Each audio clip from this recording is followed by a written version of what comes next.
siang, sore, malam semuanya. Perkenalkan, nama saya Imelda Novia Putri. Dan hari ini saya ingin membahas sesuatu yang sering kita dengar, tapi jarang sekali kita pahami maknanya secara utuh.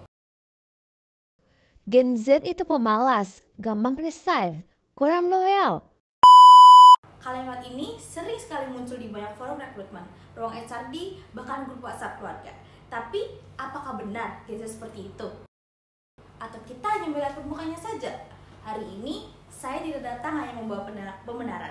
Saya datang membawa pertanyaan, data, bahkan cerita, agar kita semua bisa memahami satu generasi yang sering disalahpahami, yaitu Gen Z.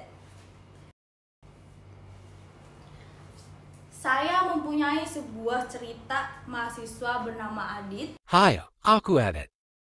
Dia seorang fresh graduate, baru lulus, nilainya bagus, pengalaman organisasi juga sangat oke. Dia di usianya 23 tahun, lulus di tengah pandemi, adaptasi belajar pun online, magang pun serba remote. Dia mengelamar kerja ke 7 perusahaan, semuanya menolak. Bukan karena dia nggak kompeten, tapi katanya dia terlalu Gen Z. Salah satu wawancara bahkan berkata, kamu sih kelihatan pintar, tapi kami butuh orang yang loyal, bukan yang baru sebulan udah mikir resign. Di situ dia mulai bertanya dalam hati, apakah salah kalau saya ingin tempat kerja yang manusiawi? Apakah salah kalau saya ingin work-life balance?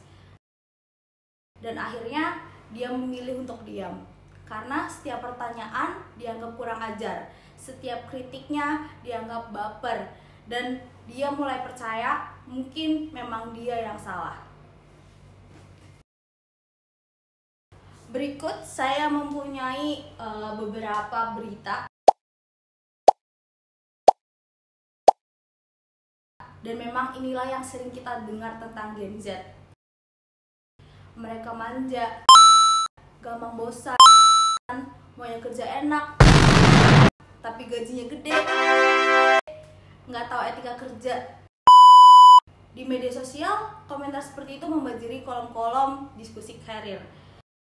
Sebuah survei oleh resumebuilder.com melibatkan lebih dari 1.300 manajer dan eksekutif perusahaan menemukan bahwa 74% menilai Gen Z sebagai generasi paling sulit diajak bekerja sama. 27%-nya menghindari merekrut Gen Z jika memungkinkan. Dan masalah yang sering muncul adalah kurangnya keterampilan yang profesional, kesulitan berkomunikasi, kurangnya motivasi, ketergantungan pada teknologi, dan bahkan cepat bosan. Tapi, benarkah semua itu sepenuhnya kesalahan Gen Z? Atau kita sedang melihat mereka dengan lensa masa lalu?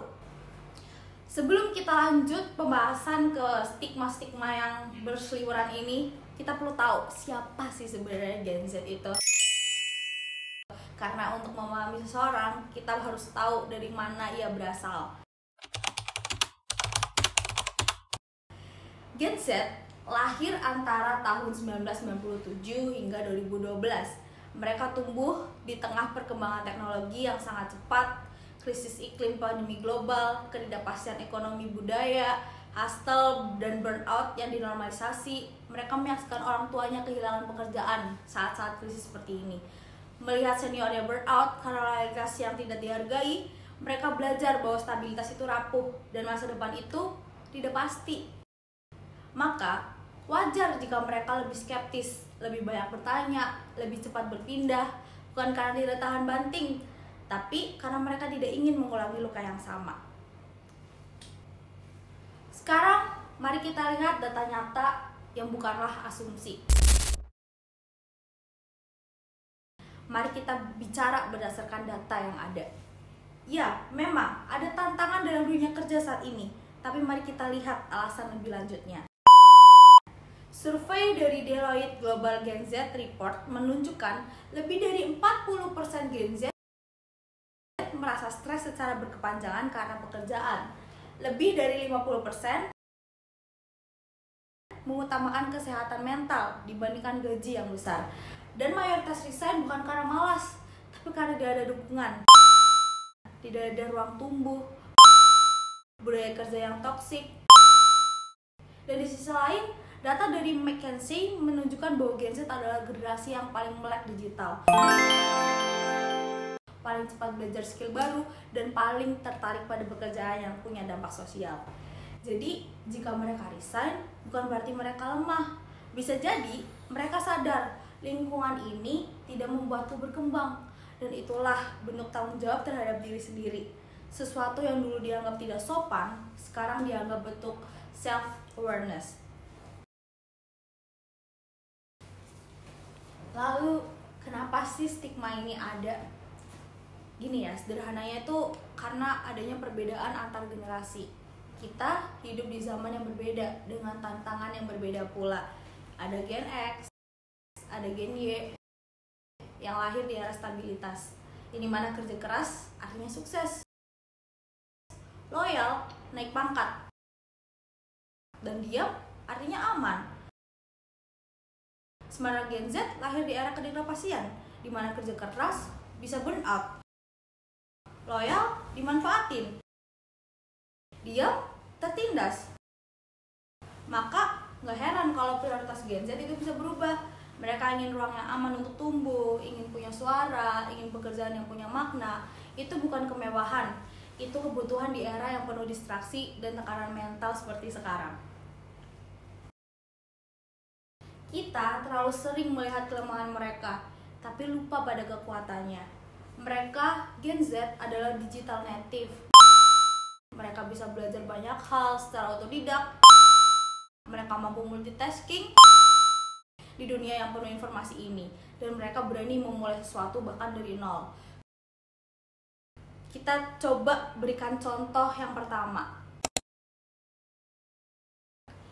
Contoh yang pertama ada Dovianda Nurwisnu Al-Hakim, Gen Z yang memulai jasa joki game via TikTok.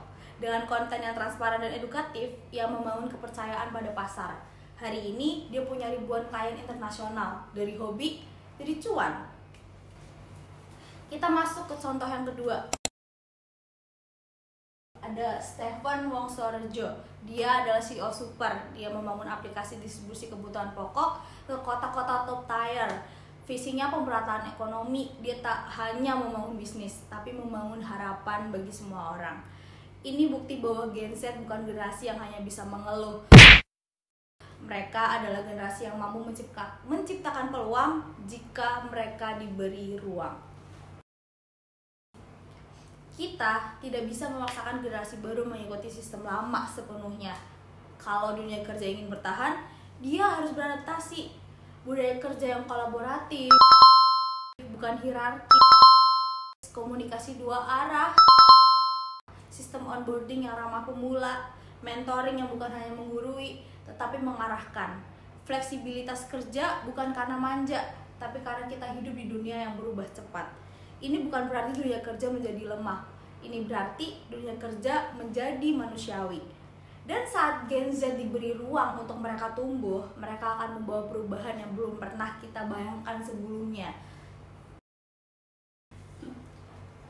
Teman-teman, Gen Z bukan generasi yang gagal. Mereka hanya generasi yang tumbuh dalam realitas yang sangat berbeda daripada gen-gen sebelumnya. Mereka bukan pemalas. Mereka hanya menolak bekerja tanpa arah. Mereka bukan manja. Mereka hanya tahu kapan harus pergi dari lingkungan yang toksik. Mereka bukan kurang ajar, tetapi mereka hanya ingin untuk mereka didengar. Jangan terlalu buru-buru menghakimi generasi A sampai Z, karena kadang suara yang kita anggap tidak sopan adalah suara yang sedang mencari harapan. Mari kita berhenti memberi label dan mulai membangun jembatan antar generasi. Karena di masa depan bukan yang paling tua atau yang paling muda yang akan bertahan, tetapi yang paling mampu untuk berkolaborasi satu sama lain. Terima kasih banyak atas waktunya yang kalian luangkan untuk mendengarkan saya. Jika Anda ingin berdiskusi lebih lanjut dengan saya, silakan hubungi saya bisa melalui Instagram ataupun LinkedIn yang saya miliki. Semoga setelah ini kita tidak lagi bertanya kenapa Gen Z seperti ini, tapi mulai bertanya apa yang bisa kita pelajari dari mereka. Karena saat kita berhenti menilai, kita mulai memahami.